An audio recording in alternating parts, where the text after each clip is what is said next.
All right, so I'm going to finish up the sum and difference identities on this one. So problem number 1 says, what is the cosine of negative pi over 12?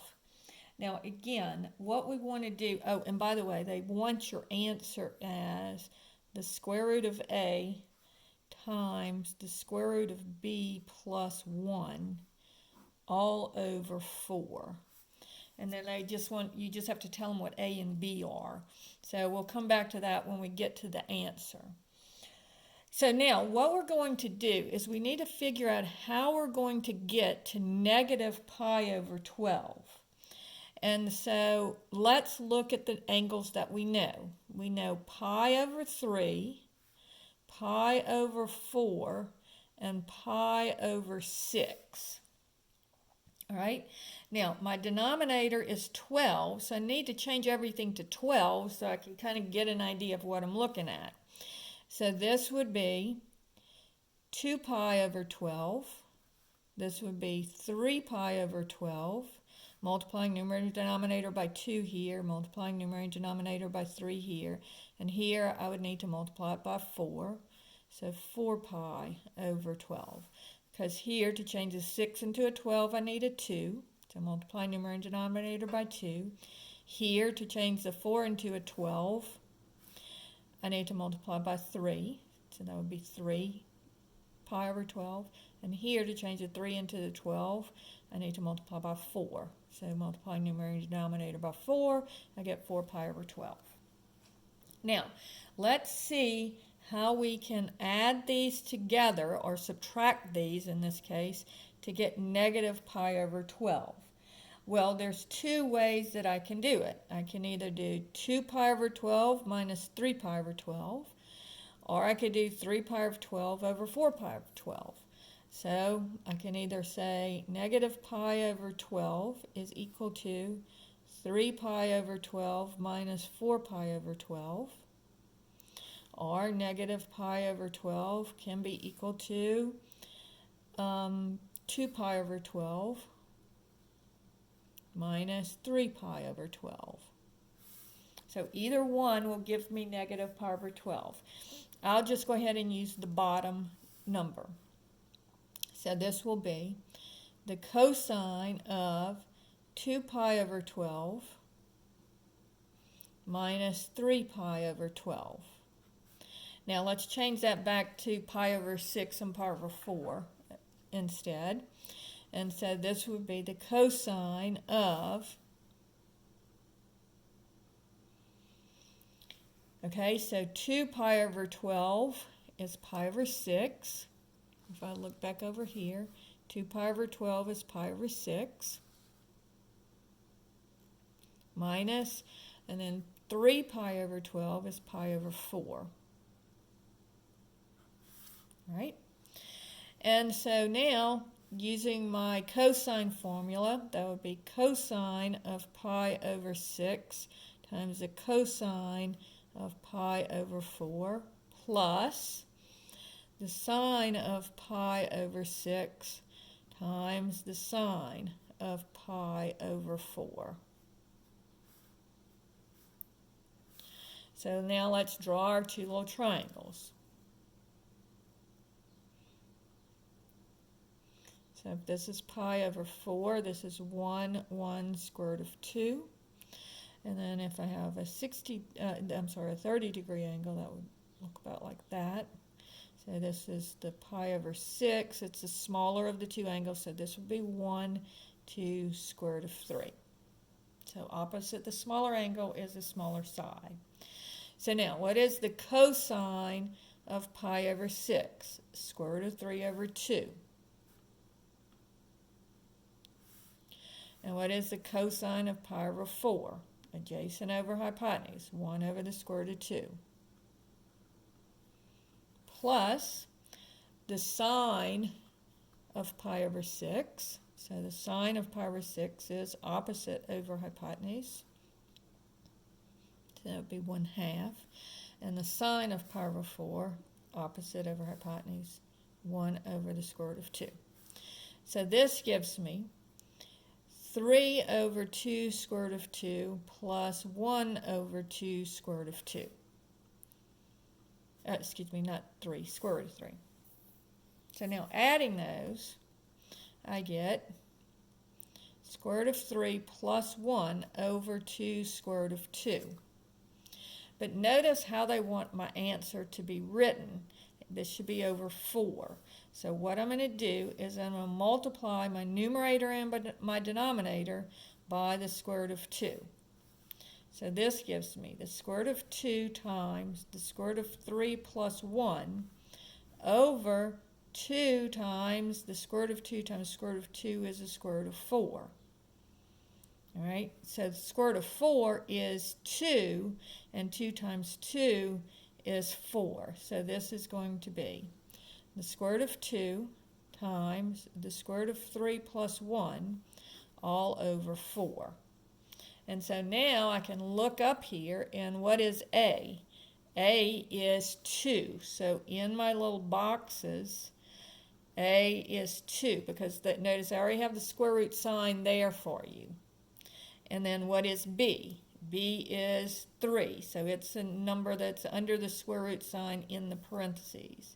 So B would be equal to 3. So that's what I would put in my boxes there. All right? And then the next one is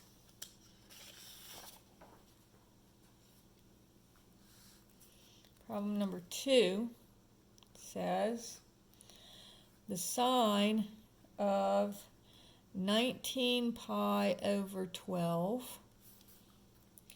And so on this one too, anytime that you're not in the first quadrant, you want to go ahead and see where you are. All right, so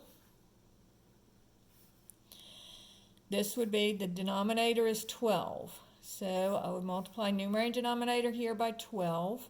And so I'd have 12 pi over 12, and then this will be double that. So this would be 24 pi over 12. Okay, now where is 19? Is 19 closer to 24 or closer to 12? Well, it's closer to 24. So now let's figure out what my reference angle is. So 24 pi over 12 minus 19 pi over 12. And then that will give me 5 pi over 12. So my reference angle here, and notice it's not one that I know. It's not a pi over 6, a pi over 3, or a pi over 4. It's a 5 pi over 12. So I'm still going to have to use my formulas on this one. Right? So when I'm doing that, notice that this is a negative angle. And notice that, again, all students take calculus. So this is going to be negative. You see how the angle is negative and the sign is negative because you're going down? So this is going to be the negative of the sine of 5 pi over 12. Okay, because we're going down. So the sign is going to be negative. Notice if it was the cosine, I wouldn't have changed the sign because the cosine is positive. And so the cosine of 19 pi over 12 is actually the same as the cosine of 5 pi over 12. Okay? All right. So now this is going to, so now I'm just going to use my little cosine formula. So this is going to be, we need to figure out pi over 12 again.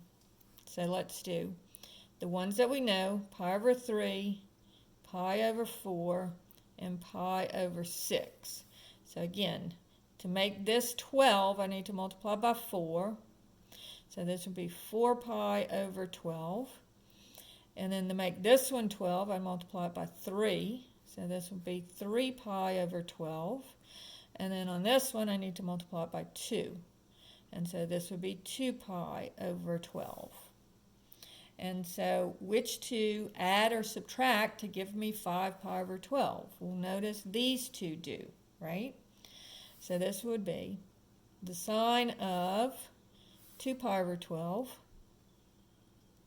plus 3 pi over 12, which is actually the sine of pi over 6 plus pi over 4. Now notice on these, you don't have to write this. I just write it as explanation, but you can just go straight to here. All right, so now I'm just going to use my sine formula. So this is going to be the sine of pi over 6 times the cosine of pi over 4 plus the cosine of pi over 6 times the sine of pi over 4. All right, so you just use the formula off your formula sheet, and A is this and B is that.